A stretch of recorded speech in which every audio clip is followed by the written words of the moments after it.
ഭാരതീയ Vidya Bhavans S Ramakrishnan memorial public school Akamala 2026-27 അധ്യയന വർഷത്തേക്കുള്ള pre KG, LKG അഡ്മിഷനുകൾ ആരംഭിച്ചിരിക്കുന്നു. വിശദവിവരങ്ങൾക്കും അപേക്ഷാ ഫോമുകൾക്കും സ്കൂൾ ഓഫീസുമായോ ഭവൻസ് വടക്കാഞ്ചേരി ഓഫീസുമായോ ബന്ധപ്പെടുക. പഴയന്നൂർ ബ്ലോക്ക് പഞ്ചായത്ത് പ്രസിഡന്റിന്റെ വീടിനു സമീപമുള്ള ആലമ്പുഴ റോഡ് വീണ്ടും തോടായി. അറ്റകുറ്റപ്പണികൾ നടത്തി ദിവസങ്ങൾക്കുള്ളിൽ വീണ്ടും പൈപ്പ് പൊട്ടി. റോഡ് നവീകരണത്തിന് മുൻപ് പൈപ്പുകൾ മാറ്റണമെന്ന് നാട്ടുകാർ. പാഞ്ഞാൾ പഞ്ചായത്തിലെ ആലമ്പുഴ റോഡിൽ പൈപ്പ് പൊട്ടി വെള്ളം കുത്തിയൊലിച്ച റോഡ് വീണ്ടും തോടായി മാറിയിരിക്കുന്നു.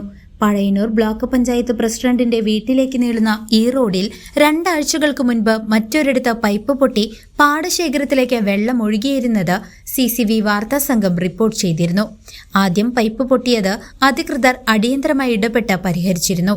എന്നാൽ അതിനു പിന്നാലെയാണ് കുറച്ചുമാറി റോഡിനടിയിലുള്ള മെയിൻ പൈപ്പ് വീണ്ടും പൊട്ടിയത്. ഇതോടെ റോഡിലൂടെയുള്ള യാത്ര കൂടുതൽ ദുസ്സഹമായിരിക്കുകയാണ്. വർഷങ്ങളായി തകർന്നു കിടക്കുന്ന ആലമ്പുഴ റോഡ് നവീകരിക്കുന്നതിന് മുൻപായി റോഡിന് താഴെയുള്ള തകരാറിലായ മുഴുവൻ പൈപ്പുകളും മാറ്റി സ്ഥാപിക്കണമെന്നാണ് പ്രദേശവാസികളുടെ പ്രധാന ആവശ്യം.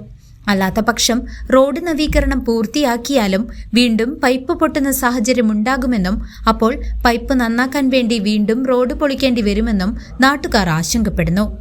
നിലവിലെ തകർച്ച പൂർണ്ണമായി പരിഹരിക്കാതെ നടത്തുന്ന ഏത് റോഡ് നവീകരണവും അധികനാൾ നിലനിൽക്കില്ലെന്നാണ് നാട്ടുകാരുടെ പക്ഷം.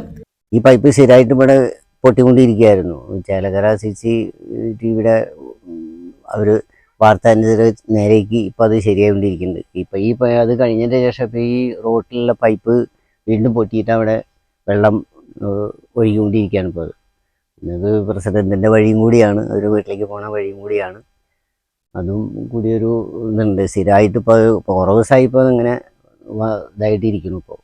ഇപ്പോൾ അത് ഇപ്പോൾ അവർക്ക് അറിയിപ്പ് കൊടുത്തിട്ട് ഇപ്പോൾ അവർ വരാമെന്ന് പറഞ്ഞിട്ടുണ്ട്.